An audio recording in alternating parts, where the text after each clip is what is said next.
I'd like to introduce our keynote speaker, Professor John Oakland. So John is chairman of Oakland Consulting and founder of its Research and Education Division. He's an emeritus professor of business excellence and quality management at Leeds University Business School. And in the last 30 years, he has supported thousands of organisations with their quality and business improvement. John presented in the 2016 RQA conference, after which he accepted RQA honorary membership. So we're absolutely delighted to invite John back to talk to you today. John.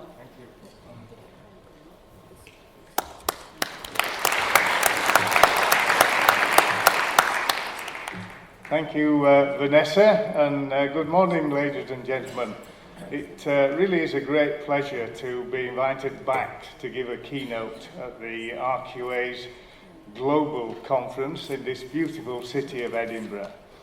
Last year, as Vanessa said, I talked about the wider picture of quality and how quality and operational excellence needs to become part of your lives if you're going to help your organisation improve.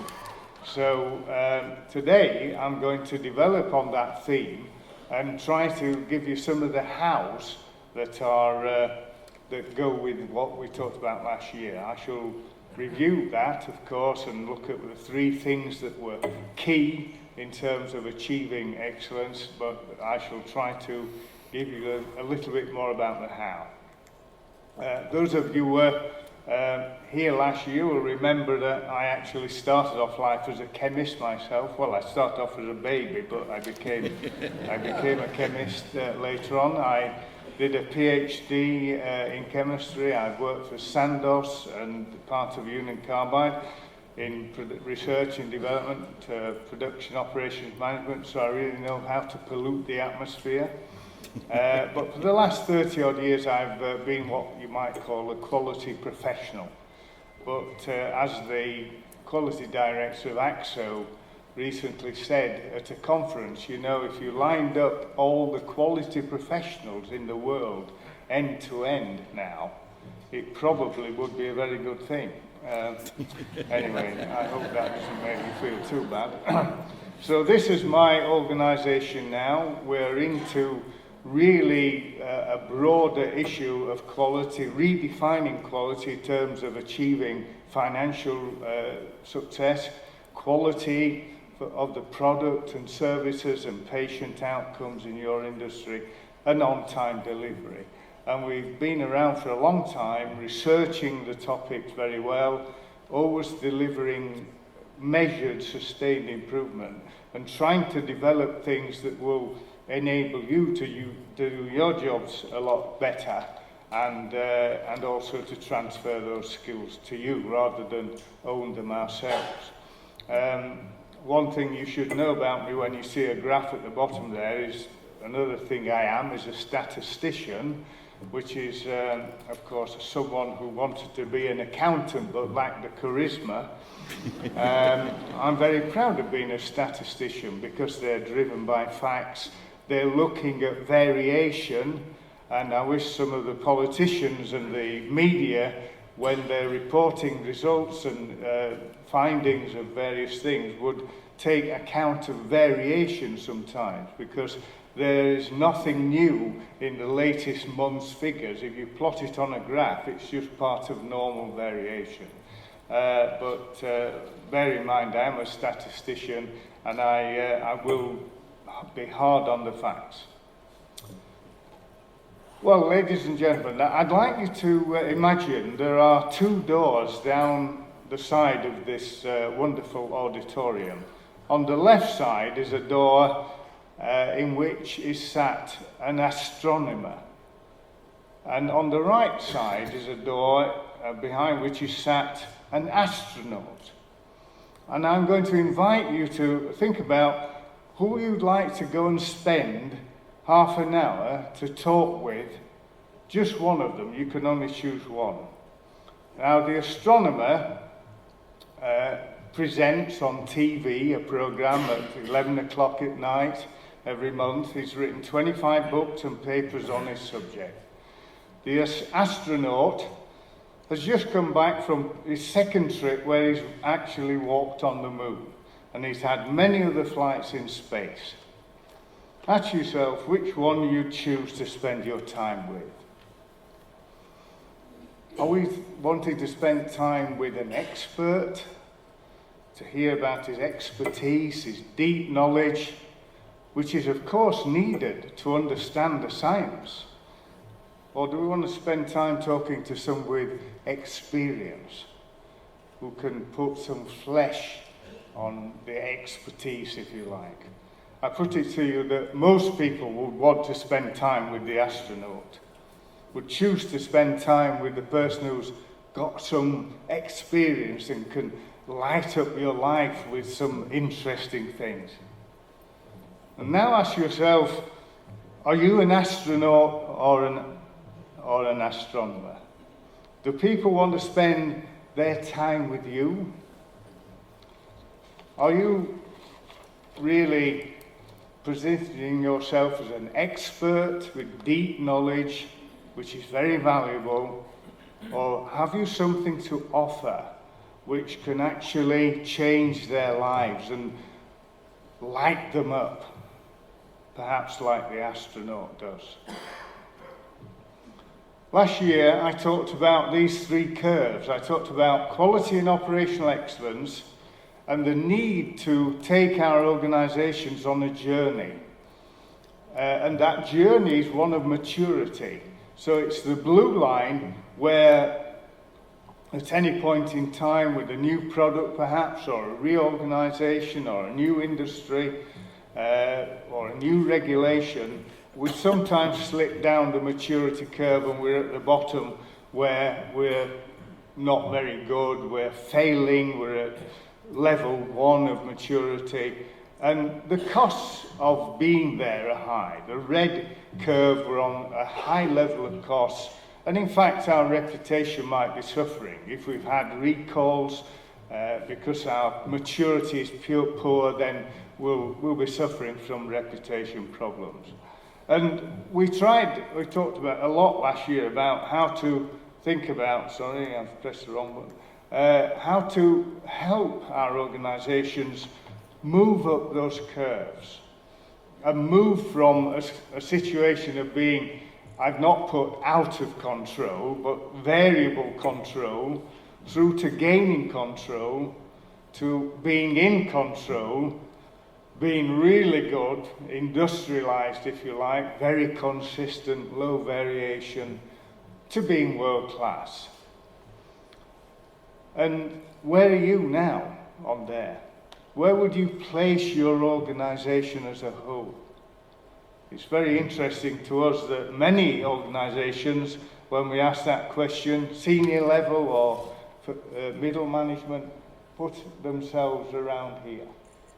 They still recognise they've a long way to go in terms of achieving world-class performance. So it's concentrating on that I'd like to spend the next half an hour. Thinking about what are we going to have as aims, if you like, in our quality and operational excellence journey.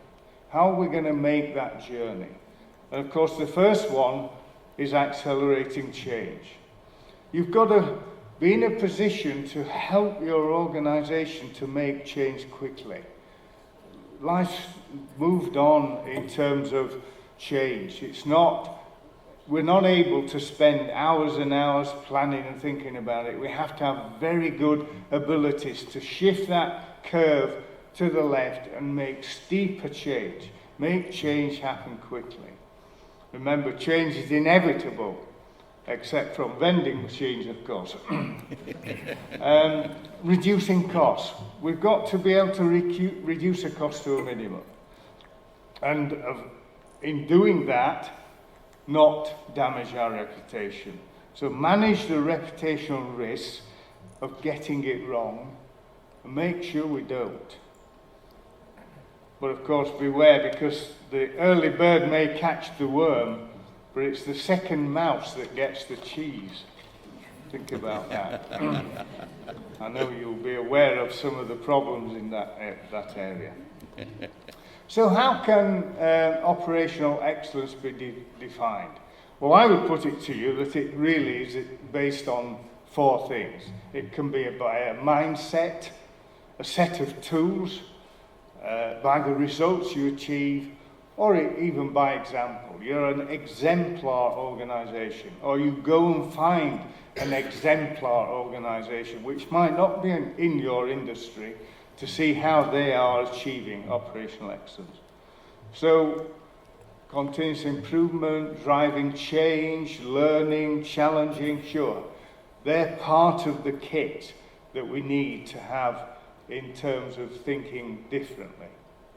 Take time to think things through, 6 T's, to see what change is required in the way people think about quality and operational excellence, how we're going to achieve that. Sure, there's a set of rules, a set of tools. Some of them are used by organisations, not all of them, some of the time.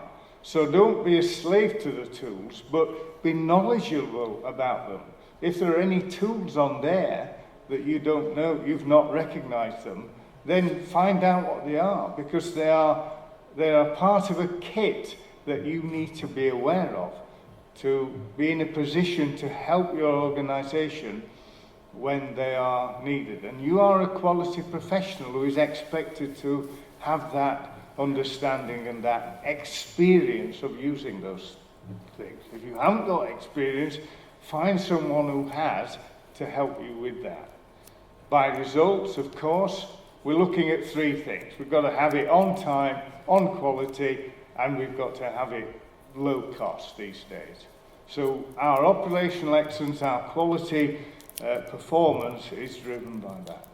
And yet, we want to be an exemplar. We want to show and be proud of how we're achieving this to the world by case studies and presenting in conferences and so on. I think not enough people in your industry and your profession stand up at conferences, broader conferences on quality, like the CQI's annual conference, the ASQ, the American Society for Quality Conference in May next year. Go there and present a paper of how you have delivered different results and share that with other people, share their feedback. You'll get a lot out of that. So what we do know from our research and our advisory work is that in your industry, the life sciences companies, it's absolutely essential that we embrace not just the compliance side of our work, but the ability to help the organisation to deliver on quality. Interruptions to the supply of health, critical treatments can be life-threatening. It's absolutely essential that you are efficient in all your processes, in new product development, bringing them to market, ensuring their compliance, their requirements are right. Consistently high quality is clearly absolutely paramount. And for economic survival of both your own organisation and the industry as a whole, making product accessible to more people through low-cost operations. So this is a model to remember, because this is part of your kit. These are the, if you like, this is the approach. How am I going to do this? I'm going to have an ability to improve on-time delivery. I'm going to have an ability to improve quality, reduce variation. I'm going to have an ability to reduce cost. And I'm going to know about the tools and techniques that are needed in that. So we're going to use, to understand what the challenges are, if you like, to you and your industry of achieving this, a well-known TQM framework. It's published in many books, but it's going to help us to see why more life cycle companies are not leaders in quality and operations. We need to look at the general challenges that exist for all companies, what's specific in your own area, and then we can make recommendations to overcome those challenges.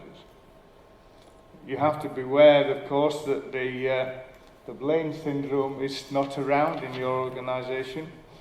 But I thought there was enough blame to go round. But no, sorry, we took another vote and decided there was only enough for you. People will not stand up and put their head above the parapet if as soon as anything goes wrong, it's shot off.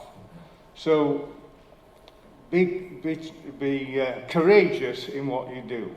If you're using the right things, if you have the right approach, then you can be sure that if you're using a framework like this, then you'll be in a good position.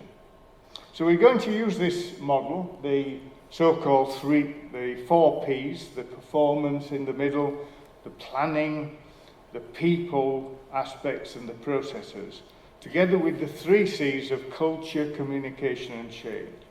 And to look at where we might have some general challenges to quality and operational excellence activities, where we might have some specific ones in your industry, and what recommendations we can make. So first of all, some general challenges. Securing the financial resources, of course. Raising the senior management sponsorship. Resistance to the need for change, which is everywhere. You need to understand that and be able to cope with it, to understand the change models that exist and how to use them in your environment. To look at proactive change, sometimes the lack of endurance to complete the change, and ensuring the right people are available and what their skills are. People are generally not equipped to do this. They need help, they need training, they need development, they need experience. They need to be assisted in running a project to improve operational effectiveness, for example.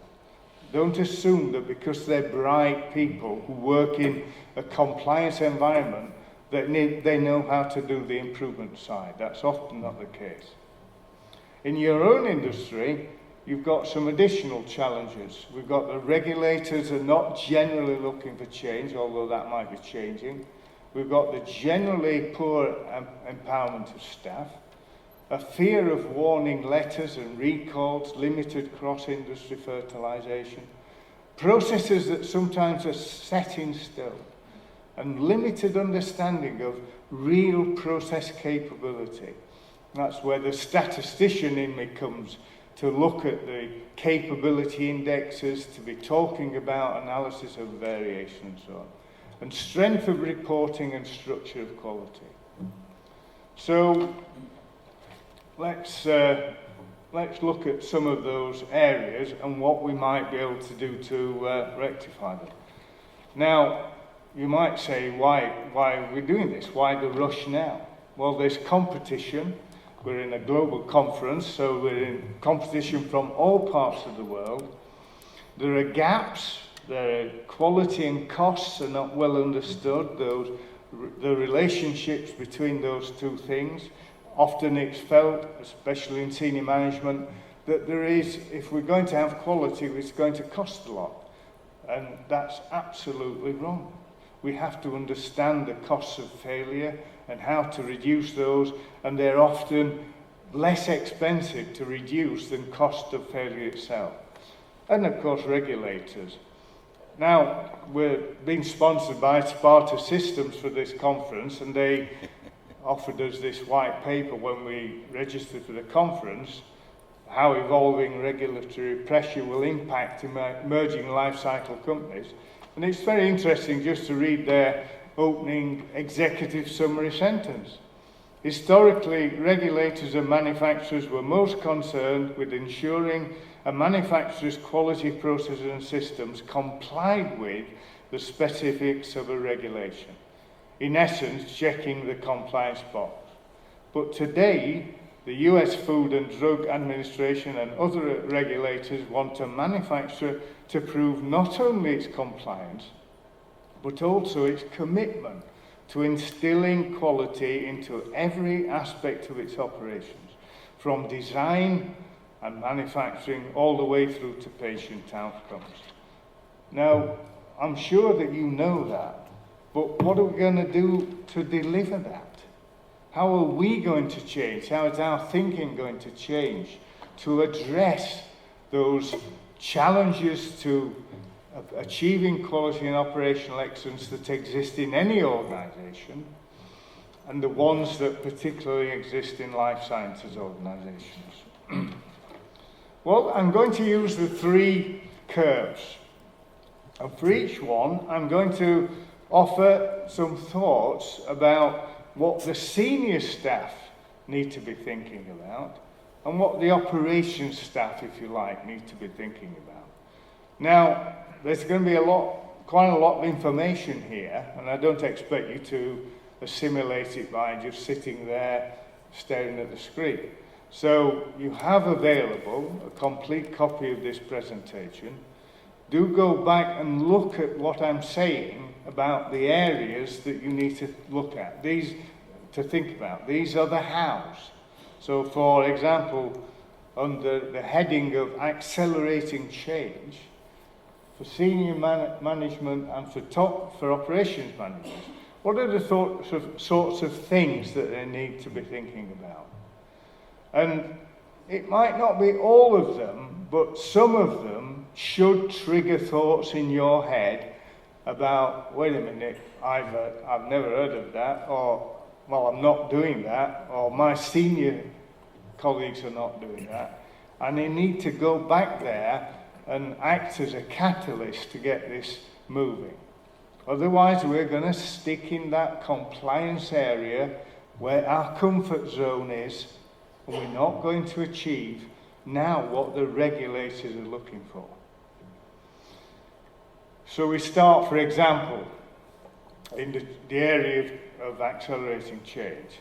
The senior management certainly need to establish that sense of urgency and set the strategic direction. I always think about, arriving at a dock like Southampton to go on a cruise ship, and you go up the gangway, you get to the top, and you say, the first guy you come across to, you say, is this ship going to New York? And he says, well, yeah, it might do. We might go to Buenos Aires, could go to Los Angeles, not quite sure yet. Would you get on the ship? Obviously not. That's what it's like being in some organisations where there is not that direction, particularly for this subject area, that is so potentially complex and certainly needs some thinking about. So establishing the sense of direction. Then when they come to you with, well, I know what we want to achieve, you've got to be able to help them with an improved control change process. If you've got a change control process that takes 18 months to implement a very simple, what should be to the likes of me, very simple change, they're not going to be very impressed with your change control process. I'll give you some examples as we go through this on some work we've done to improve those types of areas.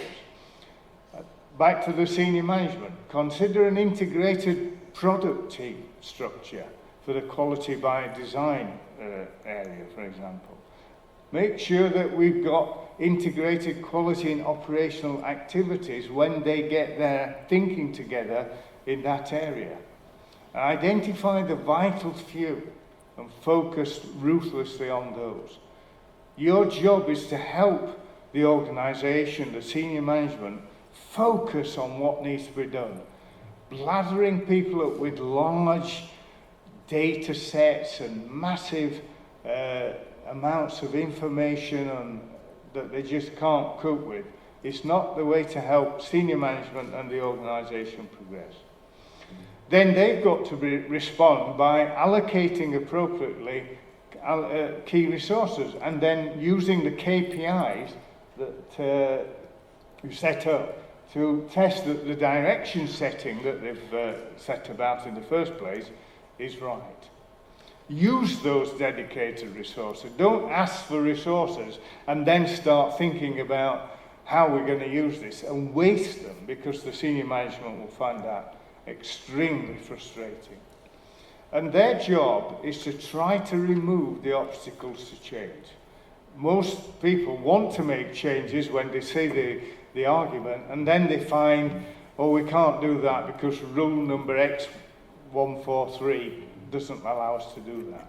So we have to address some of those obstacles that cause people problems in terms of change. Last year I presented, as part of that change element, the figure of 8 model that we have developed many years ago, and has been proven in many organisations to work very well. It starts at the top with the strategic readiness for change, and it really is a figure of 8. You keep going round that figure of 8 until you disappear up your own change program. So look at that. There's a complete set of literature on that. We've got white papers on our website on it. So do access all that resource that there is available. And there's just one example here was just, I won't give you a lot of detail, you can look at it later.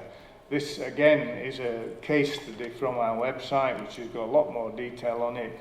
So first of all, the opportunity, just to have the bold picture, was to shorten the average age of change controls from 15 months. That's what the average was. There was a change required, and it took 15 months to achieve that. There was little internal vision of what good would look like. What are we going to change to? What will it be like when we get there? That's often missing out of change management in many organisations. And what did we do? With the client, we re-engineered the processes, clarified responsibilities, set up regular CC meetings, established the right KPIs, and improved the template. Sounds simple, but it wasn't going to happen without this change management project. And the results were very great reduction in open CCs, and the average lead time came down to about 6 months, and there was a lot more increase in compliance, less risk, faster improvements, lower cost. Because in the first place, the change has been requested because there is a need for it. If it then takes 15 months to achieve that, it's just not good enough. So you can do this. You can, as this organisation, this was a pharmaceutical company, this company realised it could achieve that and set about with a good team to do so. The next area is cost. So what are the areas we're going to have the senior management thinking about? What are you going to have to think about in your operational areas? Again, I say that you're going to have this as a copy of the presentation, so I won't go into a lot of detail, but are you familiar with the theory of constraints? If not, get familiar. 5S, make equipment reliable, use the schemes that are available for repair, replace, maintain. The organisation that I'm going to give you an example of were just not into any form of total preventative maintenance at all. The maintenance of the equipment in that pharmaceutical company was absolutely horrendous. So we had to have a whole program around the equipment reliability, the repair, the replacing, the maintaining. Are you measuring costs of poor quality? Are they being presented to the senior management like the other financial performance measurements are? Revenue, profit, market share, whatever. Very rarely are they. Again, if you go on our website, you'll find a paper on costs of poor quality. We did some research of about 40 organisations, how they go about reporting cost of quality, what levels they can expect to see, and what you can do about getting those costs reduced. Direct resources, tackling the OEE losses, using OEE. creating a lean mindset. We're looking at costs through a lack of efficiency, a lack of effectiveness of processes. So lean thinking, the 7 ways and so on, need to be used to look at our processes. They work in organisations like yours. SMED, single minute exchange of die thinking, reduced changeovers, Kaizen events, quick hits, 5 days, train people up, work on the project, end of week, finished, and you've got the result. You might have a 50-day program of the leftover implementations, but mostly it gets done in a very short period of time. Kaizen events work very well indeed. And that one of the reasons they do is that they empower staff. So here was a TPM project in a pharmaceutical company. 50% decrease in breakdowns was targeted. There was a very high level of equipment breakdown, very little operator involvement. They were using bits of the equipment as hammers to hit the rest of the equipment. It was unbelievable what activities people are engaged in. Multiple initiatives had been applied by the company, and they were just stretching the resources they got even further. So let's think about this. Put together a cross-functional Kaizen event. We have about 5 of these events. Implement the quick fixes straight away, and then later on with a 50-day program, prioritize a list of projects for further improvements. And the results of this organisation's TPM program with the Kaizen events and so on was truly amazing. The CEO, the Chief Operating Officer, came to me and he said, I cannot believe what we have achieved in 4 months. Their unplanned downtime due to breakdowns reduced by about a third, from 16.5% to 6.5%. Production procedures reducing, lost time, and so on. And let's share it, let's publicise it, put the thing on the board. Here is what we did, there's the detailed approaches, they're the results, and John Warren was a star. Are you doing those sorts of things? Then if so, great. You've got the photographs of the people working on the plant, the actual individuals posting the data on the screens, and they're showing what can be achieved. And they're showing the senior management what can be achieved when they come out. Here's another project in that area, cost of quality. Focused improvement activities on areas with the greatest impact. That was the opportunity. You'll have heard of prevention, appraisal, failure. That was time consuming, complex to implement. So we didn't use that. We used the cost of quality, cost of poor quality improvement activities straight away, got straight into the very simple data presentation, and we got a very good sustainable approach to improvement, strong senior management sponsorship, because we got greater visibility of the actual quality performance. We knew what it was costing, and we were able to see how we could set the agenda for change and get some reduced costs. And finally then, we've got our reputation. There are things that we have to do here to ensure that when we make the change quickly or when we're reducing costs, we're not doing that at the expense of our reputation. So we start by work in our area, prioritising the risks, failure mode and effects analysis, simplifying with Poki-Oki systems, biggest risk. That's a Japanese term, of course, came about through trying to mistake-proof production processes so that you physically couldn't do the thing wrongly. In other words, designing processes makes a hell of a lot of difference to the way you perform. And this whole area of progressive mindset needs the encouragement of senior management. If that's taking place without them knowing about it, knowing the essence of what we're trying to do here, they're going to come down to the shop floor and start making facetious comments about what you're doing. So get their involvement, encourage their, if you like, praising of these approaches. Get them to also understand variation, to invest in increased process capability, and start moving away from just individual results. Get them to think about the whole process, how variable it is, and how capable it is. And then match that with increased process capability using tools like the Six Sigma tools, reduce the variation, and then with the understanding at the senior management level and the work that you're doing to actually make changes, you'll get a good result. Move away from inspecting in quality, so we're using SPC, Statistical Process Control.